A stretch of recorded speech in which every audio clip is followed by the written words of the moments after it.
Namaku Rian. Tahun ini, aku diterima kuliah di luar kota. Aku senang sekaligus gugup, karena untuk pertama kalinya, aku akan hidup jauh dari keluarga. 3 hari sebelum masuk kuliah, aku mencari kos sendiri. Beberapa tempat penuh. Yang lainnya terlalu mahal. Sampai akhirnya, aku menemukan satu bangunan kos lama, 4 lantai, sedikit masuk gang, tapi masih dekat dengan kampus. Bangunannya tua. Catnya kusam, tangganya agak berderit. Tapi kamarnya cukup luas, dan harganya sangat murah. Pemilik kos, seorang ibu parubaya bernama Bu Tati, menyambutku dengan senyum kaku. "Kamar kosong tinggal di lantai 4 ya, Mas Rian," katanya. Aku sempat ragu. "Kok lantai 4 kosong semua, Bu?" tanyaku. Bu Tati diam sejenak. Lalu ia berkata pelan, "Kalau kamu kuat mental, ambil aja. Tapi jangan tanya-tanya kenapa kosong ya." Kata-katanya membuatku penasaran dan sedikit merinding. Tapi aku butuh tempat, tinggal segera. Lagi pula, aku bukan orang yang gampang takut. Akhirnya aku ambil kamar nomor 407 di lantai paling atas. Satu lorong kosong hanya untukku sendiri. Saat aku membawa koper dan menjejakkan kaki di lantai 4, aku langsung merasa aneh. Sunyi sekali. Tidak ada suara TV, suara kipas, atau tawa penghuni lain seperti di lantai bawah. Lorongnya sempit, lampunya redup. Seolah sudah lama tidak ada yang lewat, tapi yang paling membuatku merinding adalah bau lembab dan dingin yang menggantung di udara. Kamarku sendiri cukup bersih, tapi terasa hampa. Jendela menghadap tembok bangunan sebelah, dan tidak ada ventilasi yang baik. Aku menghabiskan waktu sore dengan beres-beres, mengganti spray, menata barang. Semua terasa normal, hingga malam tiba. Aku tidur cepat karena kelelahan. Tapi sekitar jam 2 pagi, aku terbangun tiba-tiba, tidak tahu kenapa. Tidak ada suara. Tidak ada mimpi buruk. Tapi mataku terbuka begitu saja. Ruangan gelap. Kipas angin masih berputar. Aku sempat berpikir mungkin hanya kebelet pipis, tapi sebelum aku bangkit dari ranjang, lampu lorong depan kamarku padam. Klik, suaranya pelan. Tapi dalam sunyi malam, terdengar sangat jelas. Aku menunggu sejenak, menahan napas. Mungkin lampunya rusak. Tapi kemudian aku mendengar suara lain, langkah kaki, pelan, berat. Satu persatu, tok, tok, tok. Tapi bukan di lorong, di atas atap. Aku langsung duduk tegak. Atap bangunan ini datar dan tak ada akses untuk naik ke atas. Aku sudah lihat saat sore tadi. Tak ada tangga darurat. Jadi, siapa yang berjalan di atas atap jam 2 pagi? Gumamku, aku meraih ponsel. Jam menunjukkan pukul 24. Aku coba menenangkan diri. Mungkin tikus besar. Mungkin suara dari bangunan sebelah. Tapi langkah itu terus terdengar makin dekat ke arah kamarku. Sampai akhirnya hening. Aku bangkit dan membuka pintu kamar pelan-pelan. Lorong benar-benar gelap. Tak ada suara. Tapi begitu aku buka pintu lebih lebar, hawa dingin langsung menyelinap masuk ke dalam kamarku. Bukan dingin karena angin malam, tapi dingin yang menusuk sampai ke tulang. Aku berdiri diam, hanya menatap lorong hitam pekat itu. Tak ada apapun di sana. Tapi, aku merasa dilihat, seperti ada sesuatu yang berdiri di ujung lorong. Menatapku balik dari kegelapan, aku mundur perlahan. Menutup pintu. Menguncinya, dan malam itu, aku tak bisa tidur, karena dalam diam dan gelapnya malam, aku merasa, aku tidak sendiri di lantai 4, tapi keanehan itu bukan akhir. Karena setiap jam 2 pagi, ada yang selalu membangunkanku. Hari itu aku mencoba meyakinkan diriku sendiri. Semua yang aku alami semalam mungkin hanya karena kelelahan. Tapi ada satu hal yang tidak bisa aku lupakan. Suara langkah di atap. Aku sempat naik ke lantai paling atas gedung siangnya, hanya untuk memastikan. Dan benar saja, atap itu benar-benar tidak bisa diakses. Tidak ada pintu, tidak ada tangga darurat, tidak ada jalan masuk. Tapi aku tetap menenangkan diri. Aku berusaha menganggap semuanya masuk akal. Malam itu, aku tidur lebih awal. Kupadamkan lampu pukul 10, berharap bisa tidur nyenyak. Tapi tepat pukul 2 pagi, aku terbangun lagi. Bukan karena mimpi. Bukan karena suara, tapi seperti ada sesuatu yang memaksa mataku terbuka. Aku langsung menatap langit-langit kamar. Tidak ada suara apapun. Tapi hatiku berdebar kencang. Aku mendengar sesuatu. Sebuah bisikan, pelan. Hampir tak terdengar. Dari arah ventilasi di atas lemari. "Rian?" Suara itu, seperti bisikan seseorang yang mengenalku. Bukan suara acak. Itu suaraku sendiri dipanggil. Aku menahan napas. Perlahan berdiri dari ranjang dan memandangi ventilasi. Tidak ada siapa-siapa. Tapi suara itu membuat tubuhku menggigil. Aku lirik HP. Layar menyala. Jam menunjukkan pukul 21. Tiba-tiba dari bawah pintu kamarku, aku melihat bayangan kaki, 2 telapak hitam diam. Tak bergerak, seperti ada seseorang berdiri di luar pintu, menghadap ke dalam. Aku menatap tanpa berkedip. Jantungku berpacu, tidak ada suara langkah. Tidak ada ketukan pintu, hanya diam, aku mendekat. Perlahan, berusaha tidak menimbulkan suara. Tangan kiriku sudah berada di gagang pintu. Kutahan napasku. Lalu dengan sangat pelan aku buka pintu. Lorong gelap, sunyi, tidak ada siapapun di sana. Tapi hawa dingin kembali menyusup, dan di lantai aku melihatnya. Jejak kaki, 2 telapak, basah, seolah baru keluar dari air. Mengarah dari depan pintuku ke arah tangga darurat di ujung lorong. Aku membeku. Tidak ada air di lorong ini. Tidak hujan. Tidak ada siapapun yang naik, tapi jejak itu nyata. Aku ingin berteriak. Tapi tak ada suara keluar dari mulutku. Perlahan aku mundur, masuk kembali ke kamar. Kututup pintu. Kukunci rapat-rapat, lalu duduk di pojok ranjang menatap ventilasi yang kini terasa seperti mengawasi. Malam itu, untuk kedua kalinya, aku tidak tidur, tapi semua belum berakhir.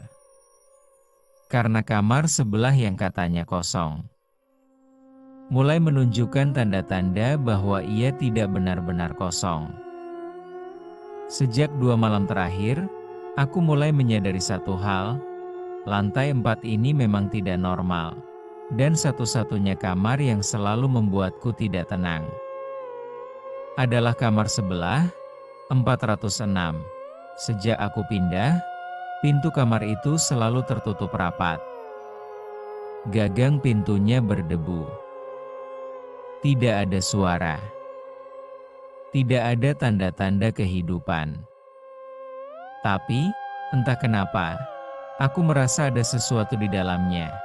Aku pernah tanya ke Mas Dian, penjaga kos, "Mas, kamar 406 itu memang kosong, ya?" Tanyaku. Dia mengangguk pelan, tapi wajahnya agak tegang. "Iya, Mas. Udah lama kosong. Sejak kejadian waktu itu." Jawab Mas Dian. "Kejadian apa?" Tanyaku. Mas Dian terdiam. Matanya gelisah.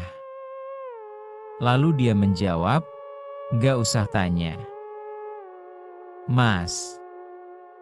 Yang penting jangan iseng bukain pintu itu. Udah, anggap aja gak ada." Jawab Mas Dian. Jawaban itu justru bikin aku semakin penasaran. Malam harinya, sekitar pukul 1.50, aku masih belum tidur. Rasa tidak nyaman itu datang lagi. Hawa kamar terasa lembab. Sunyi sekali. Lalu, aku mendengar suara. Awalnya seperti suara barang digeser. Seperti meja atau lemari yang didorong pelan. Sumber suaranya dari kamar 406. Aku duduk di ranjang. Menahan napas. Menunggu. Beberapa detik kemudian suara lain muncul. Suara tangisan. Tangisan perempuan. Pelan. Tapi jelas. Aku bangkit perlahan. Menempelkan telinga ke dinding yang memisahkan kamarku dan kamar sebelah. Suara itu semakin jelas. Suara isakan yang putus asa. Seperti seseorang yang sudah lama menunggu dan tersiksa. "Tolong aku," bisikannya begitu lirih. Seperti dari balik kubur, aku langsung menjauh. Tak bisa berpikir jernih.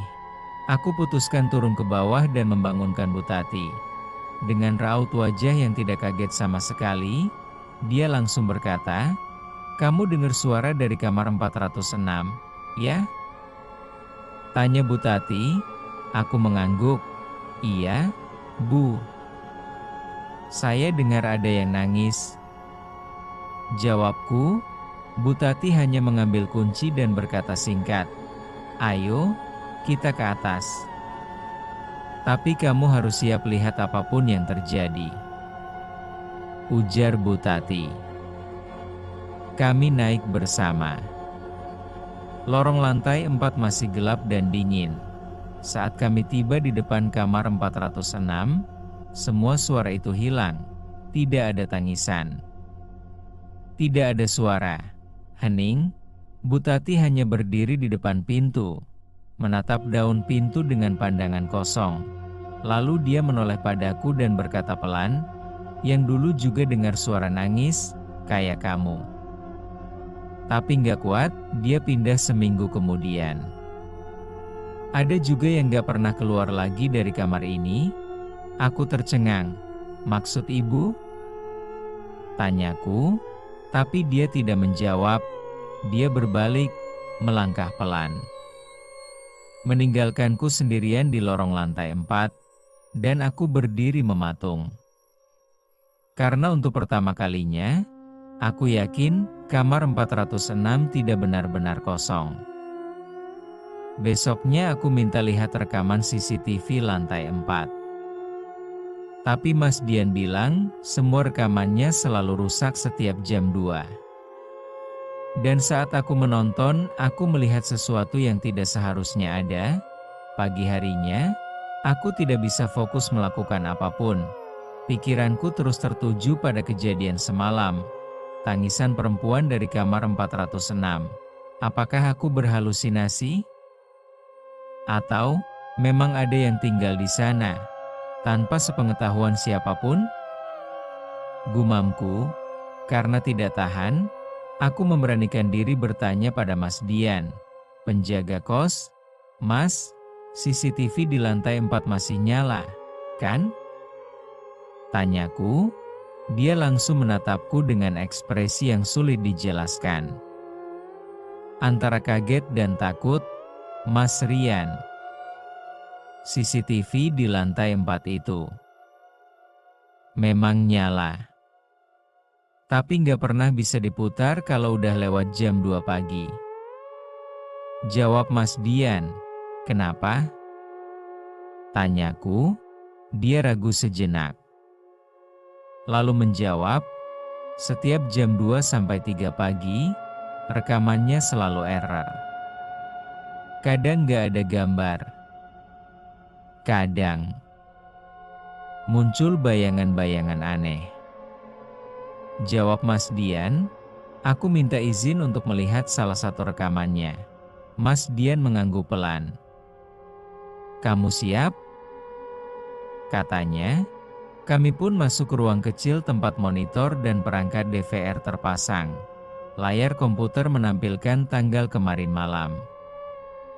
Mas Dian memutar mundur ke pukul 2. Lalu layar jadi gelap, bukan mati. Tapi, seperti ada sesuatu yang menutupi lensa. Beberapa detik kemudian layar menyala kembali. Dan yang kulihat membuat napasku terhenti. Aku terlihat keluar dari kamarku sendiri, kamar 407. Tapi ada yang salah, gerakanku sangat pelan. Tidak wajar. Seperti orang mengambang, mataku kosong. Dalam rekaman itu, aku berdiri di lorong. Menatap kamar 406 selama hampir 45 menit. Tanpa bergerak, tanpa suara, hanya berdiri. Lalu, tiba-tiba aku berbalik dan masuk kembali ke dalam kamar. Aku menatap layar dengan mulut terbuka. Itu bukan aku. Aku nggak pernah keluar semalam. Aku tidur di kamar. Mas Dian menoleh pelan. Mas Rian. Semua yang tidur di kamar 407 pernah keluar kayak gitu. Tapi mereka semua nggak ingat. Ujar Mas Dian. Dadaku sesak. Tanganku gemetar. Aku bukan orang yang mudah takut, tapi untuk pertama kalinya, aku merasa diriku bukan lagi sepenuhnya milikku. Seolah ada sesuatu yang mengendalikan tubuhku saat aku tertidur. Aku pulang ke kamar dengan kepala penuh pertanyaan. Tapi saat pagi datang, aku menemukan sesuatu di atas meja. Sesuatu yang seharusnya tidak mungkin ada di sana. Malam setelah aku melihat rekaman CCTV itu, aku tidak langsung kembali ke kamar. Aku duduk lama di tangga antara lantai 3 dan 4. Tubuhku gemetar, kepala terasa berat. Aku tidak ingat pernah keluar kamar. Tapi kamera itu menunjukkan jelas, aku keluar, berdiri diam di lorong. Menatap kamar 406 seperti orang linglung. Dan yang paling mengganggu adalah ekspresi wajahku. Kosong, seperti tubuhku sudah bukan milikku sendiri. Aku akhirnya naik kembali ke kamar. Tapi rasa aman sudah tidak ada. Tidak ada tempat di kamar ini yang membuatku tenang. Aku hanya duduk, menatap meja kecil dekat jendela. Di atasnya, ada sebuah cermin bulat kecil, bawaan dari rumah. Biasanya kupakai untuk sisiran sebelum kuliah. Tapi pagi itu, saat cahaya pertama masuk ke kamar, aku melihat sesuatu yang aneh. Cermin itu retak, bukan retak biasa. Retaknya membentuk pola yang menyerupai wajah manusia, bukan wajahku. Tapi wajah perempuan, dengan ekspresi seperti sedang menjerit dalam diam. Aku langsung mundur. Jantungku berdebar. Kupastikan tak ada yang menyentuh cermin itu. Tidak terjatuh, tidak tertimpa barang. Tapi retakan itu terlalu halus dan terlalu tepat membentuk wajah. Aku mengambil cermin itu dan membuangnya ke tempat sampah di bawah. Tapi saat aku kembali dari kuliah sore harinya, cermin itu ada lagi di atas meja, di tempat yang sama. Dengan retakan yang sama, aku sempat berpikir, mungkin aku lupa buang. Tapi aku yakin, aku lempar jauh ke dalam tong sampah luar. Malam itu aku putuskan membalik cermin.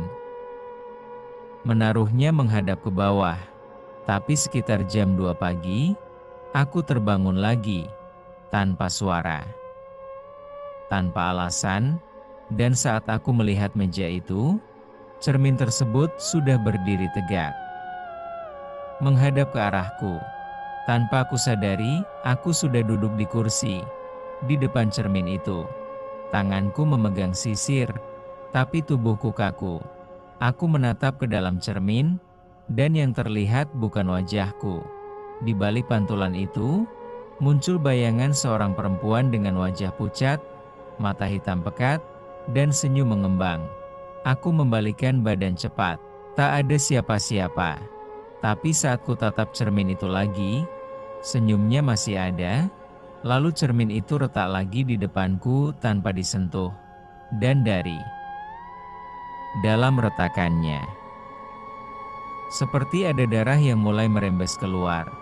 Pagi harinya, aku menemukan surat kecil yang tergelincir di bawah pintu kamarku. Tidak ada pengirim. Tapi isinya, membuatku ingin pergi secepatnya dari tempat ini. Bersambung ke part berikutnya. Terima kasih kepada teman-teman semua yang sudah menonton dan menyimak juga mendengarkan cerita ini. Wabillahi taufiq wal hidayah. Wassalamualaikum warahmatullahi wabarakatuh.